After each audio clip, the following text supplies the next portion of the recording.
Bueno, buenas tardes. Mi nombre es Elena Sánchez. Les vengo a exponer sobre las preguntas que me tocó a mí, que fueron: ¿qué es neuroeducación, neurodidáctica y neuroaprendizaje? ¿Cuáles son los principios de la educación y de la neuroeducación? ¿A qué disciplinas macro pertenece la neuroeducación? Y por último, ¿cuáles son las características de la neuroeducación? Bueno, empezamos con la primera, que son cuáles son las características de la neuroeducación.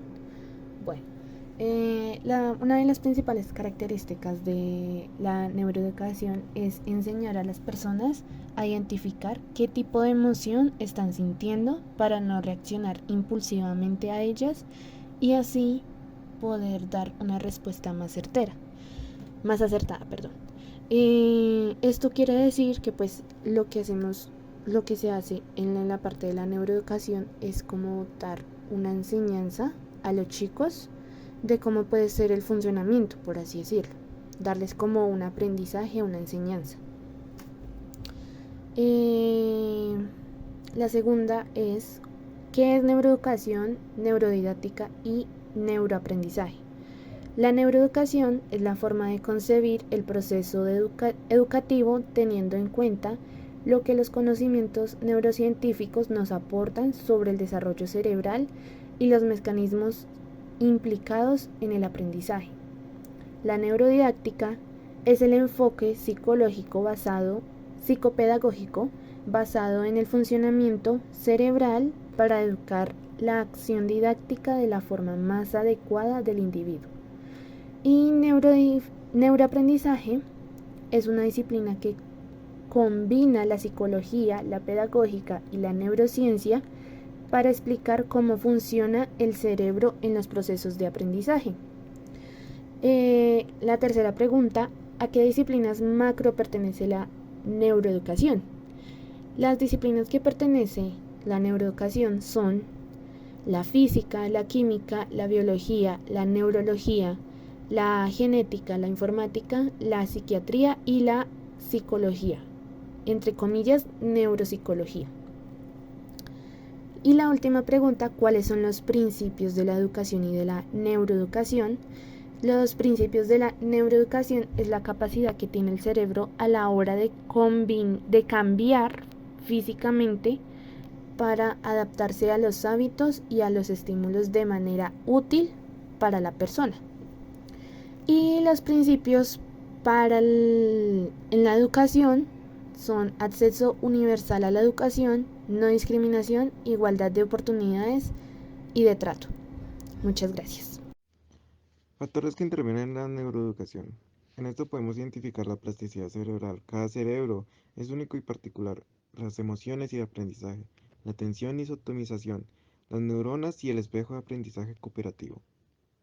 Después de esto, ¿qué beneficios trae ampliar la neuroeducación en el contexto educativo? Uno de los beneficios son el cual la educación de las personas se amplía en cuanto a este tema de la neuroeducación, en cuanto a todo lo relacionado o lo que hace falta por descubrir de la mente. En todo esto, ya que esto sirve como en los más jóvenes, ya que estos depende de que la educación siga funcionando, no solo en los hogares, sino en situaciones públicas en las cuales puedan entender los diferentes tipos de neuroeducación en cuanto a todo lo relacionado con esta parte. ¿Qué actividades y estrategias de neuroeducación se han desarrollado en la clase? Actividades. Podemos incluir o identificar a las personas que tienen diferentes tipos de trastornos de salud. En cuanto a todo esto, podemos incluirlos en una charla o integración con los demás estudiantes. Actividades o estrategias de la neuroeducación en familia.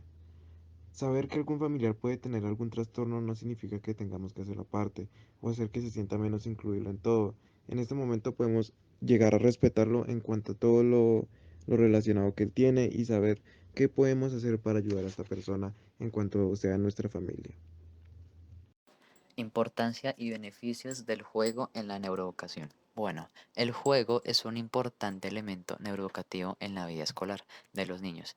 Es un potenciador del desarrollo y es un elemento mediador y facilitador de los aprendizajes. Por tanto, su práctica regular se considera necesario en la mediación educativa y en diferentes actividades de la vida cotidiana, así como en diferentes escenarios y niveles de formación. ¿Cuál es el rol del neuroeducador? Un neuroeducador entendido en los conocimientos de la neuroeducación será capaz de conocer el papel del cerebro y el diseño de nuevas técnicas para mejorar el aprendizaje y el desarrollo cognitivo y emocional de los estudiantes.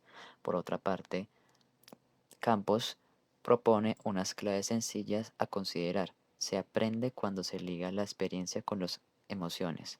Se promueven aprendizajes sólidos cuando se enseña de manera anema con anécdotas y en medio de conversaciones gratas. Estimula la creatividad mediante actividades artísticas que ayuda a disminuir tensiones y mejoran la concentración. La importancia y beneficios del tratamiento de la inteligencia emocional en la neuroeducación. Según Blanco, se entiende por aprendizaje al proceso de adquisición de nueva información y por memoria a la persistencia del aprendizaje en un estado que puede revelarse en cualquier momento dado. Estos dos procesos están relacionados con las emociones ya que dependen de su intensidad, por lo que es necesario proponer métodos o estrategias para lograr la intensidad adecuada de las emociones de manera que incidan positivamente en el mejoramiento de los aprendizajes. ¿Qué mitos existen acerca del funcionamiento del cerebro en el proceso de aprendizaje? Primero, usamos el 10% de nuestro cerebro. De acuerdo con los estudios de la Universidad Nacional de Córdoba, usamos todo el cerebro todo el tiempo, si bien algunas áreas están más implicadas en determinadas funciones. Se sabe que el cerebro actúa junto y a la vez. Segundo, los adultos mayores ya no tienen capacidad de aprendizaje. El cerebro es un órgano cuya estructura fina, cuyas conexiones neuronales son extremadamente plásticas durante toda la vida. Esta capacidad de crear o cambiar las conexiones entre las neuronas se han asociado a los procesos de memoria y aprendizaje. Tercero, las neuronas que no se usan mueren. Según la científica Lisa Feldman, esto solo se aplica para los cerebros en formación. Durante el desarrollo se generan muchas más neuronas de las efectivamente usaremos y aquellas neuronas que no se conectaron con otras entran en apoptosis, es decir, sufren algo que es llamado suicidio celular programado. Cuarto, usamos un hemisferio del cerebro que otro. Ha sido ampliamente difundido a través de los años que las personas lógicas y analíticas utilizan más su hemisferio izquierdo y que los creativos y artísticos usan más el derecho. Estudios con imágenes de resonancias magnéticas han demostrado que usamos los dos hemisferios cerebrales por igual y ambos trabajan juntos y coordinados.